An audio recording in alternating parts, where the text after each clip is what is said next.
Kalau yang lain tuh naik sepeda Selasaan, ya kan dia tuh lari guys. Jadi yang Aku pernah sepedaan juga Selasa kayak ya, tapi kan banyaknya lari kan? Iya lari. Heboh Brompton dengan ratusan juta. Terus mereka berbondong-bondong di jalan kan itu aja 17 tambah slot 21. Airbnb 930. 30 tambah hotel 37. 37 tambah makan 946. Itu belum apa-apa ya. I've been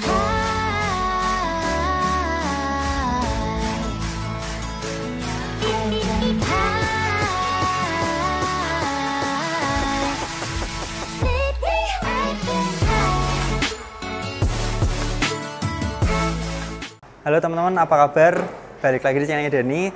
Di video kali ini aku lagi ada di Bandung, tepatnya di Boja Eatery Bandung. Dan kali ini aku bakal bikin podcast sama salah satu olahragawan hits dari Bandung. Namanya Debbie Melia. Kalian pasti mayoritas sudah kenal, karena dia selain goes, dia juga lari teman-teman. Oke, let's go, langsung aja kita cari si Debbie. Yuk. Ini lihatnya kemana? Kamera? Oke teman-teman, ini dia bintang tamunya udah datang. Kita lagi ada di Bandung, seperti yang tadi aku bilang, kita ada di Boja Eatery. Nah, langsung aja sambil nungguin makanannya datang, kita udah pesan ini cappuccino sama Debbie. Pesan apa nih? Cafe latte Cafe hot. latte hot ya. Oke, kita kenalan dulu. Sebenarnya siapa sih Debbie ini? Debbie ini siapa ya? Orang biasa aja sih. Enggak lah, maksudnya kayaknya lebih dikenal sebagai pelari gitu ya. Pelari rekreasional sih tepatnya, karena aku bukan background dari atlet kan. Ya. Jadi emak-emak yang suka lari lah. Makanya kan gitu ketika aku nanya, ketika aku ngobrol kan, nih temanya nih Mama Racing. Mama Race. By the way, kira-kira dulu tuh pertama kali lari historinya gimana sih? Pertama kali lari itu pertama banget nih itu lagi SMA karena asma kan, karena sakit asma. Loh, ternyata udah lama ya? Tapi waktu SMA itu kan bener-bener dari orang yang sakit asma gitu yang jangankan lari ya, maksudnya jalan juga ngap gitu kan. Nah dari situ kayaknya masih ada kardio gitu, pilihannya antara renang atau lari kan. Nah pikirnya kalau renang kan ribet, apalagi cewek ya, harus keramas segala macam. Jadi pikir ya udah cari olahraga yang simple, yang paling doable waktu itu ya. Akhirnya dipilihlah lari. Yang walaupun sebenarnya bukan lari juga. Jadi ke Gor Pajajaran, satu trek 400 itu cuma bisa jogging pelan 100 meter aja. Nah, seperempat trek. Pertanyaannya itu kan SMA tuh. Itu berarti berapa tahun lalu? Berapa ya? Sekarang 25, berarti 7 tahun. Berarti berapa ya? Nggak tahu lah, 25 tahun yang lalu, nggak tahu berapa. Bukannya umur 19? Ya jangan bilang-bilang aja. Oke. Nah abis itu terus cuma karena jogging, terus jogging jalan, feel better tuh asmanya. Feel better karena udah merasakan ada hasilnya, pasti kan otomatis jadi ketagihan sendiri ya. Jadi kayak, wah ternyata bener nih kok badannya enakan banget. Karena waktu itu sempat jadi overweight juga karena asma kan males gerak kan. Jadi itu kayak circle gitu. Udah males gerak, makin timbangan makin naik, ya makin sesak dan makin males gerak ya. Tapi karena orang awam mungkin ngiranya karena sakit, karena ada asma, terus takut gerak kan. Itu, jadi takut ngap dan segala macam. Iya sebenarnya batasannya itu di dirinya sendiri sih kan. Yang penting kan kenal sama dirinya sendiri. Tapi gejalanya gimana sih kalau misal ada serangan kumat itu? Kalau asma tuh kan harusnya ada pencetusnya, kayak misalnya debu atau cuaca atau dingin. Kalau aku lebih ke debu sama kecapean. Berarti mirip kayak alergi ya? Iya, asma itu kan dari alergi. Oh. Gitu. Jadi kebayang dong, debu dan kecapean itu kan dua hal yang paling berkaitan erat banget sama lari, apalagi lari di jalan. Nah, jadi waktu itu ya, tapi karena nggak ada pilihan, olahraga yang paling doable itu lari di gor. Ya udah akhirnya dijalanin dulu sampai kira-kira udah kuliah, udah lumayan lah ya, lumayan bisa lari lah 4-5 kilo segala macam. Terus sempat berhenti juga kan karena menikah, punya anak, sampai anak gede. Terus akhirnya lari-lari lagi setelah anak yang kecil masuk SD. Gitu, masuk SD karena udah punya me time yang cukup panjang karena mereka sekolahnya pagi, pulangnya sore. Nah, terus mau ngapain ya gitu. Jadi apa lari lagi ya gitu. Nah, itu mulai ikut event-event gitu? Pertama kali ikut event itu 2016. 2016 waktu itu ikut yang 5 kilo karena dapat slot gratis dari teman. Terus di Bandung? Di Bandung. Nggak berani kemana-mana kan. Itu juga yang masih mikirnya, duh gila ya lari di jalan raya ya. Takut banget asmanya kambuh lagi. karena debu kan, sama knalpot segala macem gitu. Terus setelah itu kok ternyata enggak ya gitu. Nah dari situ 5 kilo oke. Ya udah kayak 2 bulan berikutnya ikut yang 10 kilo pas di Bandung ada. Gitu. Terus yang itu daftar sendiri. Itu daftar sendiri. Mulai itu daftar sendiri. Terus abis itu ikut Tahura 21. Itu berarti 2017. Iya, 2017 Januari kan kalau Tahura ya awal tahun. Dari situ ya udah akhirnya ternyata bisa menghandle debu dan capeknya dengan sama sekali nggak ada masalah. Tapi gitu. mungkin nggak sih kayak badan tuh dia punya adaptasi dan dia kayak apa ya, kayak evolusi kali ya, karena kita terbiasa dikit-dikit. Karena kan aku nggak memaksakan kan, maksudnya nggak pengen kayak pertama lari udah tahu punya asma nggak yang langsung pokoknya setahun depan aku pengen FM, enggak kan. Dari SMA sampai ke FM itu sebenarnya kalau dipikir kan panjang sekali. Nah ini benar karena gitu. Aku tuh tahu dia sekitar 2017an pertama kali ngerti. Nah kirain tuh ya paling lari dari 2016-2015. Ternyata dari SMA. Tapi kan SMA itu bener-bener start from bukan zero lagi ya sebenarnya, dari minus gitu karena aku punya sakit. Gitu. Titik nolnya sih mungkin 2016 sih memang. Pernah nggak ketika dalam prosesnya ini kan udah ikut 10K, half, full marathon, terus penyakit itu kumat? Enggak. Sama sekali? Sama sekali. Berarti bisa dibilang kalau kita rutin olahraga, rutin lari ya, olahraga khususnya lari itu bisa meminimalisir penyakit. Kalau di aku iya ya, dan setahu aku kata dokter itu asma di cewek itu manifest, sebenarnya dia nggak hilang. Jadi manifest ketika ada perubahan hormon yang sangat dahsyat, kayak misalnya melahirkan, itu mungkin kambuh. Jadi waktu aku melahirkan anak ke-1, anak kedua agak sesek gitu, tapi sama sekali nggak pakai bantuan obat atau inhaler. Jadi waktu itu alami aja dan aku benar-benar aware bahwa oke, ini asmanya jadi lagi sedikit tapi gitu. Tapi aku berusaha untuk nahan nggak pakai obat waktu itu. Jadi ya udah proses alami sambil ya udah jaga-jaga kalau misalnya sampai sesek banget ya mesti ke dokter gitu. Jadi motivasi awal lari sih karena itu sih, karena asma itu sebenarnya, bukan karena pengen maraton. simple as that gitu. Cuma pengen sehat teman-teman, aja. Ternyata Debbie itu yang kenceng bukan cuma pace-nya. Kalau ngomong juga kenceng. Masa? Lumayan ceriwis ternyata. Terus itu kan berarti event pertama di Bandung, terus sempat Tahura. Nah, terus event-event yang di dalam negeri yang apa ya, yang setelah itu tuh yang paling berkesan kira-kira apa sih, Deb? Abis itu kan ikut Pokari. Pokari 2017. Waktu itu di Bandung abis, lagi? Iya di Bandung. Abis itu Maybank. Abis itu 2018 tuh ikut Borobudur Marathon. Jadi menurut aku 3 event itu ya memang event gede ya. Pokari, Maybank, Borobudur Marathon itu. Bukannya biasanya ada satu lagi. Zaman kita 2018-19 kan Jakmar. Jakmar ya. Kayaknya 4 event itu yang disebut lebarannya pelari mungkin ya. Sama Jokmar, tapi aku belum pernah sih Jokmar. Gitu. So far sih carinya yang deket-deket sih, dari Bandung kayak Jakarta ya lebih seringnya. Iya, karena ada anak gitu kan. Iya, jadi nggak terlalu bisa pergi sering ya. Tapi Surabaya Marathon oke sih. Pernah. Nah itu diantara 4 itu yang paling berkesan, bukan yang paling bagus ya, karena itu kan relatif. Mungkin buat Debbie yang paling berkesan gitu, entah PB, entah podium, entah yang paling berkesan kali. Enggak. Yang paling berkesan itu Borobudur Marathon, tepat 4 tahun yang lalu, tanggal hari ini 18 November 2018. 18 itu yang udah remake, yang udah dibenerin. Karena yang 2017 kacau. Kacau ya? Iya, jadi tahun itu karena aku pertama kalinya full maraton dengan preparation yang bener. Nah, jadi waktu sebelumnya kan maratonnya tuh abis Pokari HM bulan 7, terus bulan 8 FM yang maksa, jadi beli slot orang gitu. Terus lagi seneng-senengnya dan nggak ngerti yang namanya gujel, nggak ngerti yang namanya salt stick, nggak ada. Jadi tapi program waktu itu nggak ada program. Jadi FM pertama aku tuh di Bali bener-bener yang kayak asal iya, maksudnya asal hype aja gitu, asal dapat hype. Waktu itu finish 4 jam 23 dan abis itu cedera parah. Dan abis itu jadi 4 tahun lalu itu FM Bormar pertama yang aku bener-bener fully prepare, yang waktu itu ragu juga ya, maksudnya setelah dulu maraton pertama gagal, kali ini bisa nggak achieve. Kayak ada rasa trauma gitu. Waktu itu masih jadi Pokari Pacer. Gitu. Nah, memang Dewi ini terkenal kayaknya 2 tahun ya. 2 tahun. 2 2018 2019.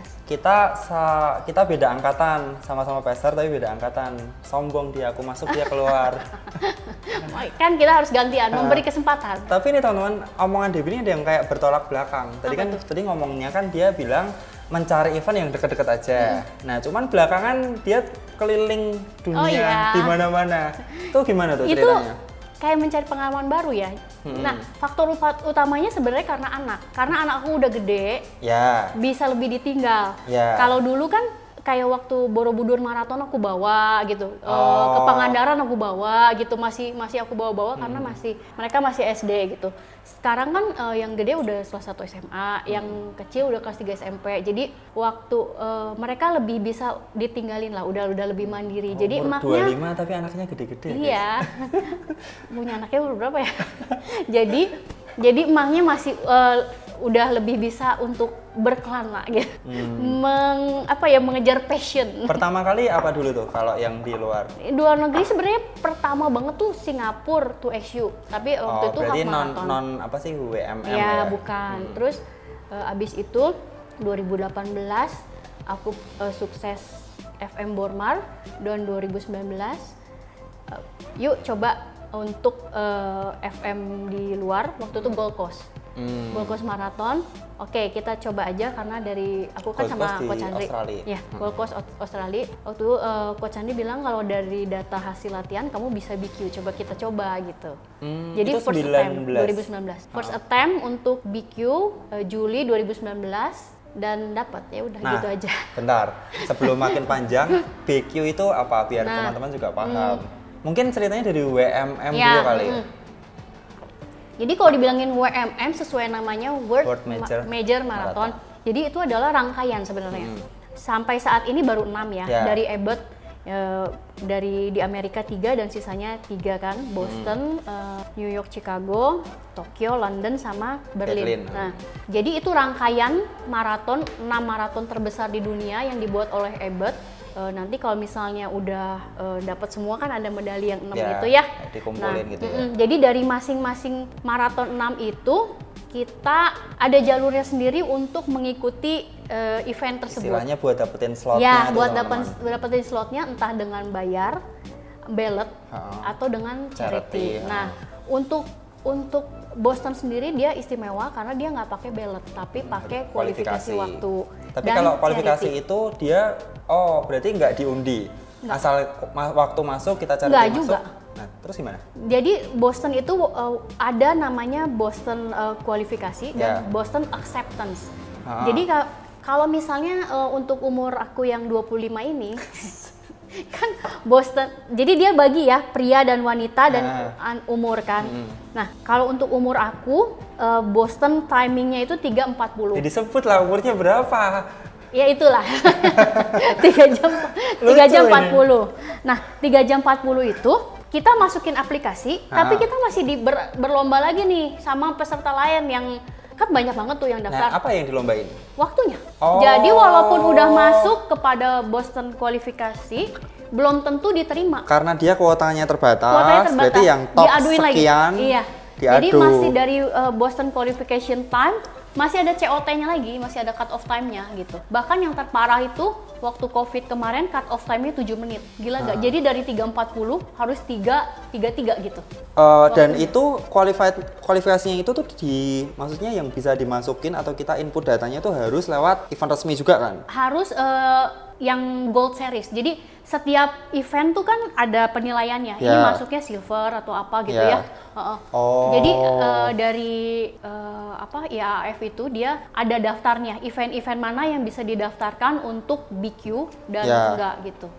Gitu. Ini aku baru ngerti nih teman-teman. Kirain cuman event resmi. Kalau di Indonesia sebenarnya ada Jakarta Marathon, Borobudur sama MDM. Tapi paling itu yang gold. Gold Series ya. Mereka Gold Series, kayak Gold Series apa ya? Aku lupa sih seriesnya. Tapi mereka 3 itu sih katanya bisa dimasukin. Bahkan kalau untuk MBM sendiri dari panitia MBM-nya katanya udah langsung ngedaftarin ke.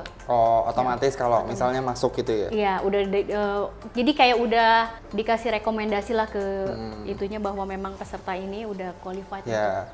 Jadi memang si WMM ini tuh bener-bener kayak tingkat tertinggi prestis atau apa ya, target dari pelari-pelari nih teman-teman, nggak cuma di Indonesia, di seluruh dunia. Karena seluruh dia dunia. tuh medalnya kayak bisa dijadiin satu ya. Nanti kalau misalnya sebenarnya medalnya satu-satu, nanti di itu terakhir, di event terakhir yang 6 baru dikasih yang gedenya itu. Oh, jadi kayak oh nih kalian udah lulus. Ya, Tapi dikasih dengar-dengar dia bakal ada kayak mau nambah 7 kan? satu lagi kan. Mau nambah satu lagi, nggak tahu antara Sydney, Cape Town atau Chengdu ya.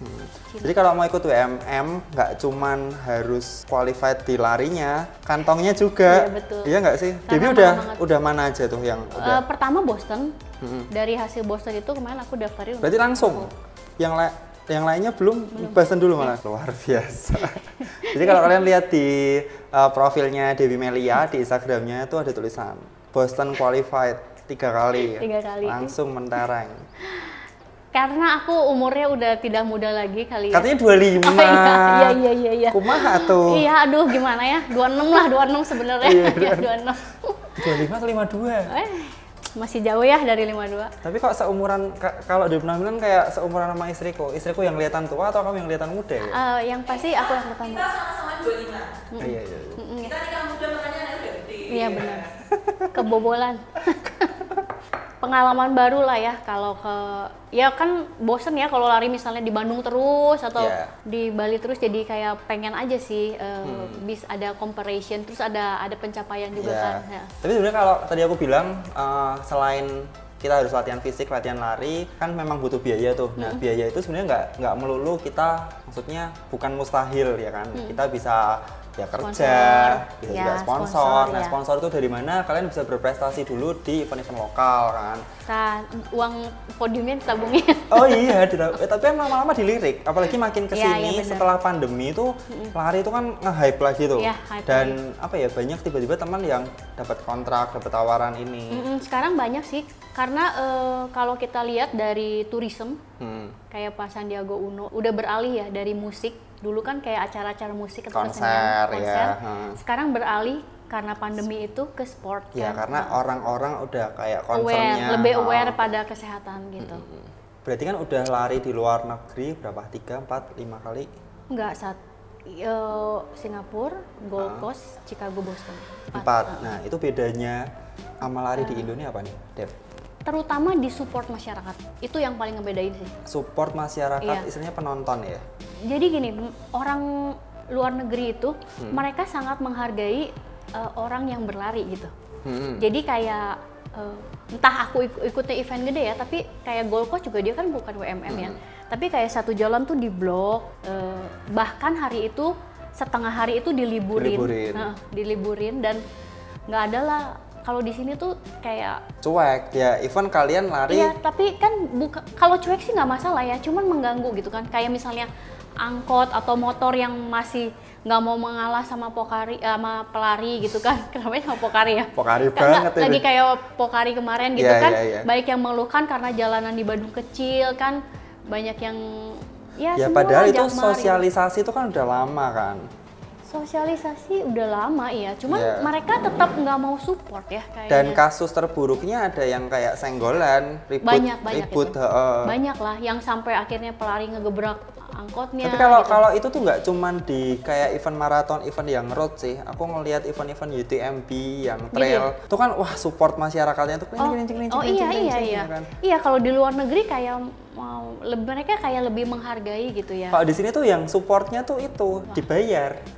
Iya kan, loh kita nggak usah ngomong kosong, dibayar entah apa, entah kesenian, entah anak-anak buat memeriahkan. Betul, jadi kayak waktu kemarin di Chicago itu kerasa banget. Jadi kayak misalnya ada opa-opa yang keluar, cuman mereka bawa apa yang mereka punya ya, tisu lah apa gitu. Terus anak-anak kecil bawa kayak gummy candy gitu. Apa aja yang mereka punya dan ya udahlah gitu, tapi mereka semua turun ke jalan dan jadi larinya tuh semangat banget gitu ya, kerasa banget gitu di support. Euforia dari segi masyarakatnya. Bahkan aku tadinya pikir mau pakai lagu gitu sampai nggak jadi aku turunin gitu karena vibes-nya all the way itu vibes-nya ada aja. Paling cuman kayak pas tikungan beberapa ratus meter yang nggak ada orang, nanti ada orang lagi gitu.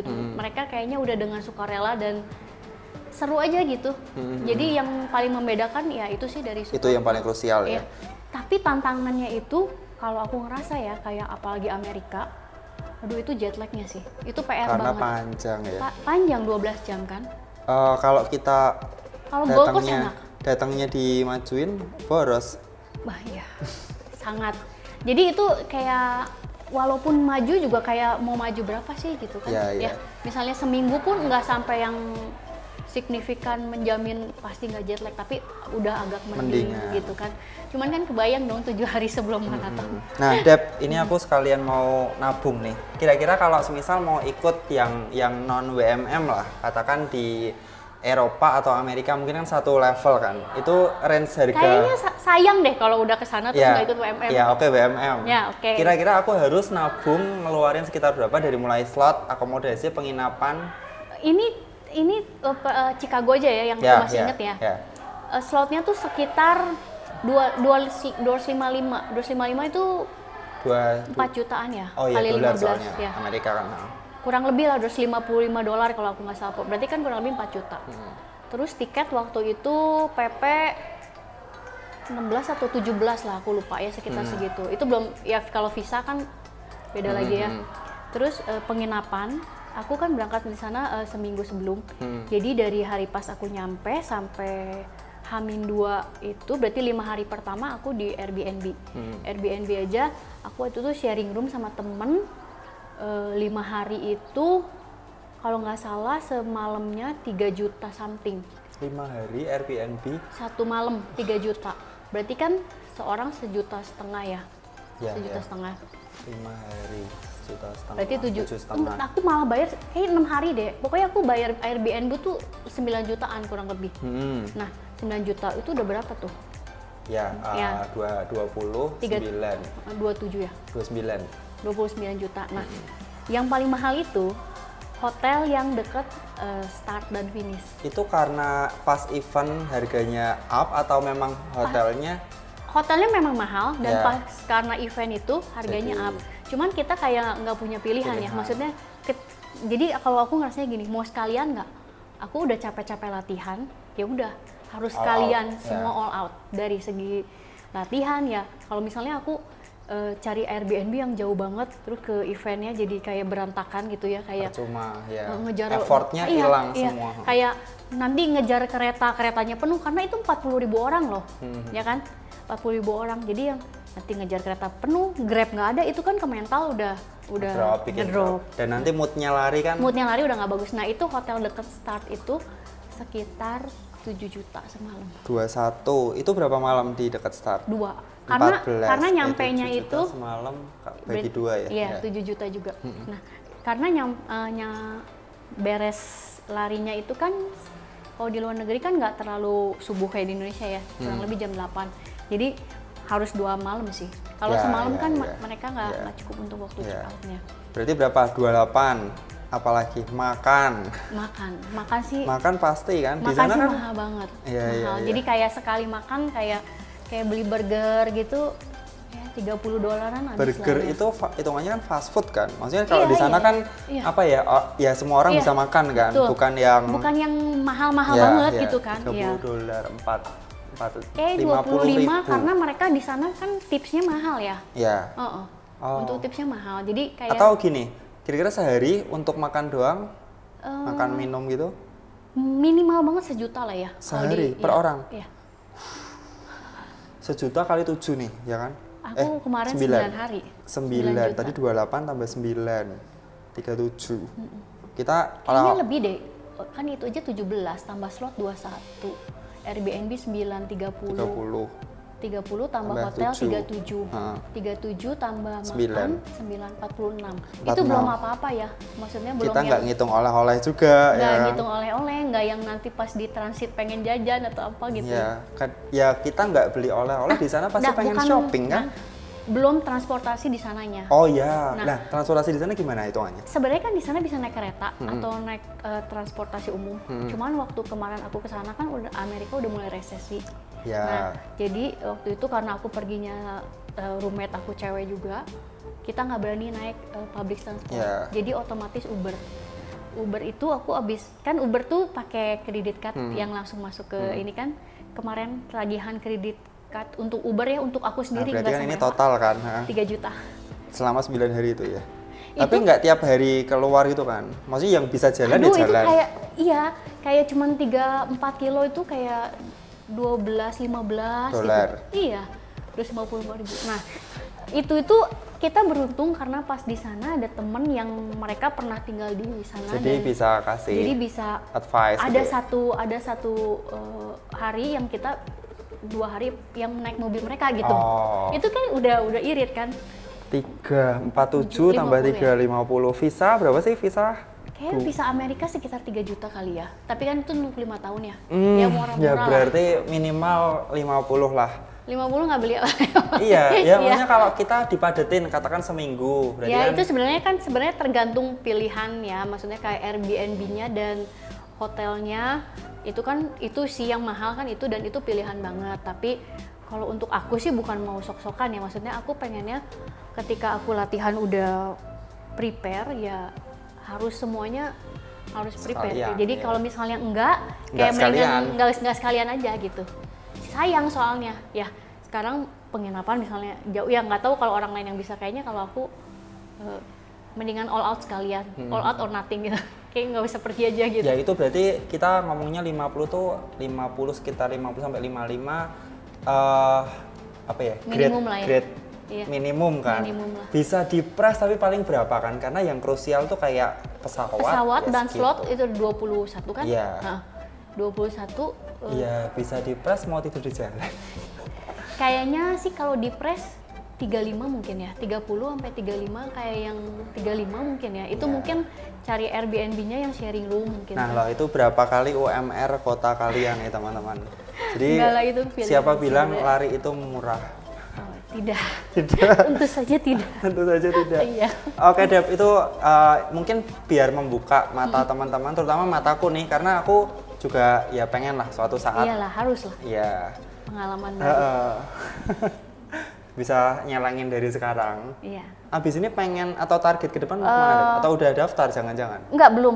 Jadi dari hasil Chicago ini aku dapat kualifikasi waktu lagi untuk New York sebenarnya. Jadi kan kayak misalnya New York, Chicago itu walaupun mereka ada ballot, tapi mereka menyediakan kuota khusus untuk Finisher yang pakai kualifikasi waktu.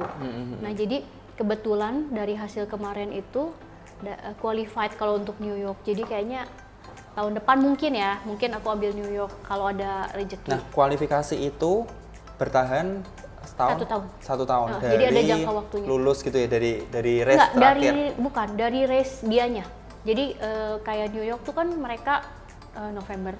Mereka punya waktunya sendiri, jangka waktunya. Kayak Boston kan April. Iya. Mereka juga punya jangka waktunya sendiri, bulan apa sampai bulan apa. New York juga mereka punya aturannya sendiri gitu. Oke. Gitu. Wah, seru banget ya teman-teman. Seru, Semoga harus. suatu saat bisa ikutan juga. Amin. By the way, karena mayoritas mungkin sekitar 70-80% penonton di sini tuh sebenarnya penonton sepeda. Sepeda ya? Ha.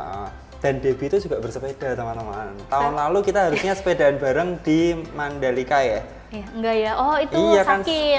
sayangnya Iya, sakit. Dan kita udah beberapa kali janjian, tapi waktunya nggak klop. Iya. Aku pengennya sih jadi sepedaan karena kalau lari aku pasti ditinggal. Kalau- Cuman dikibasin rambut Kal- doang. Kalau sepeda gantian gitu ya, ditinggalin gitu.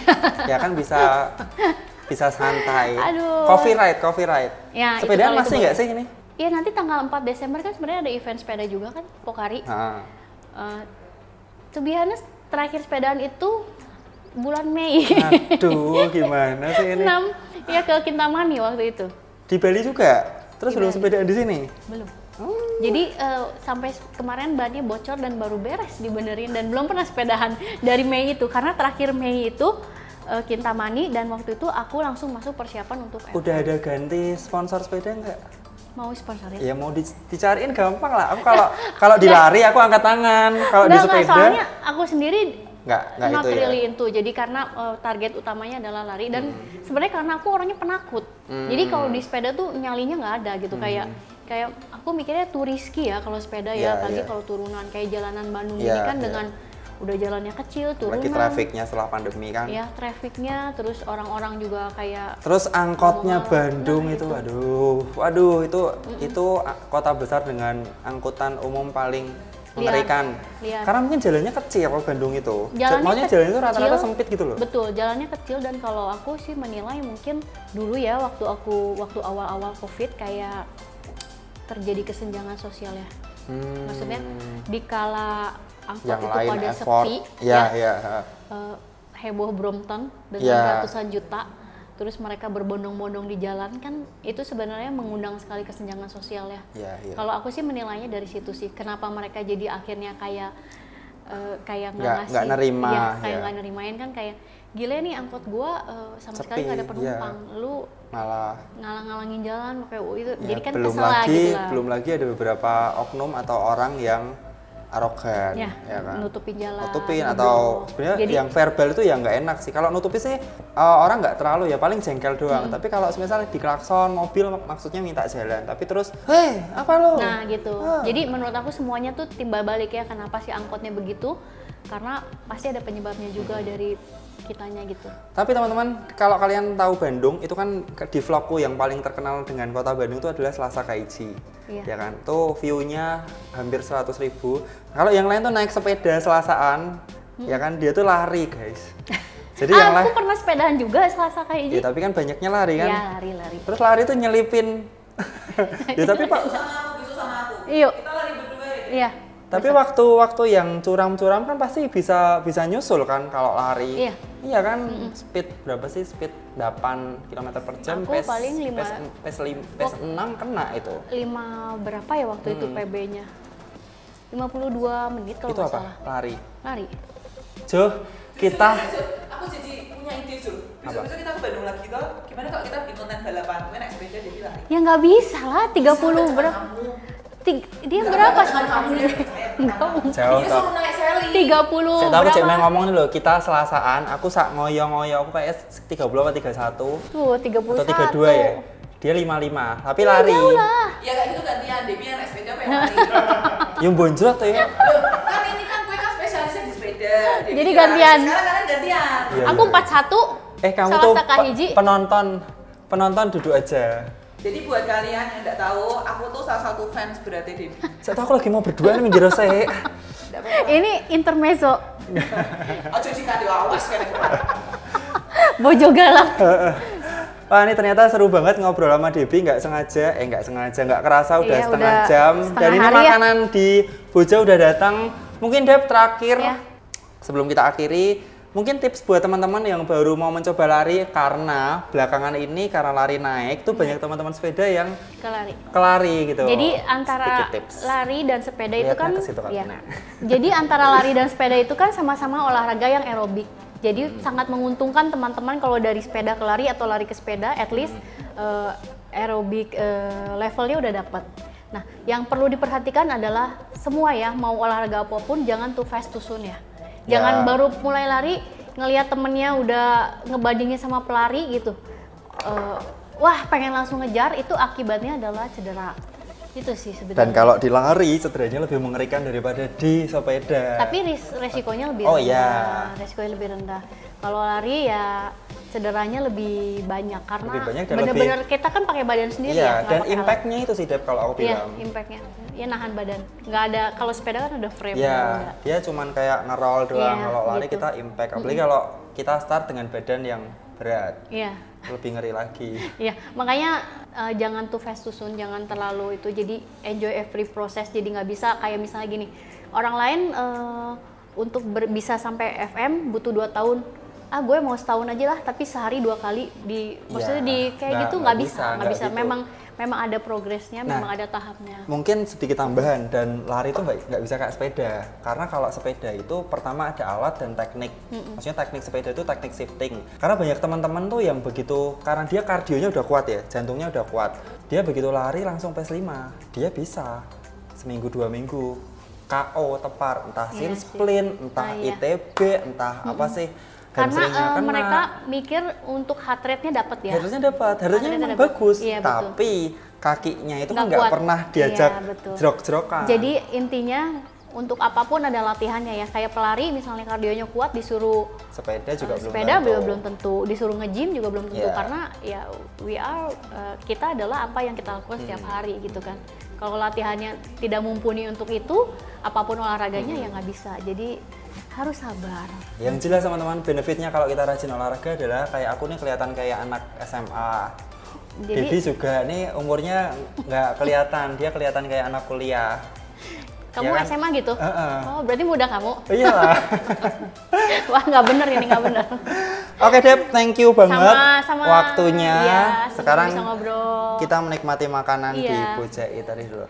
Oke teman-teman, buat kalian yang mau tanya-tanya atau mau apapun bisa tulis di kolom komentar. Nanti aku sampaikan ke Debbie atau kalian bisa langsung follow Instagramnya Debbie di sini, Debbie Melia, benar ya? DEBBYMEYLIA. Mungkin sekian dua kali ini. Thank you buat Bojai Itari udah boleh dipinjem tempatnya buat berduaan quality time sampai berempatan itu.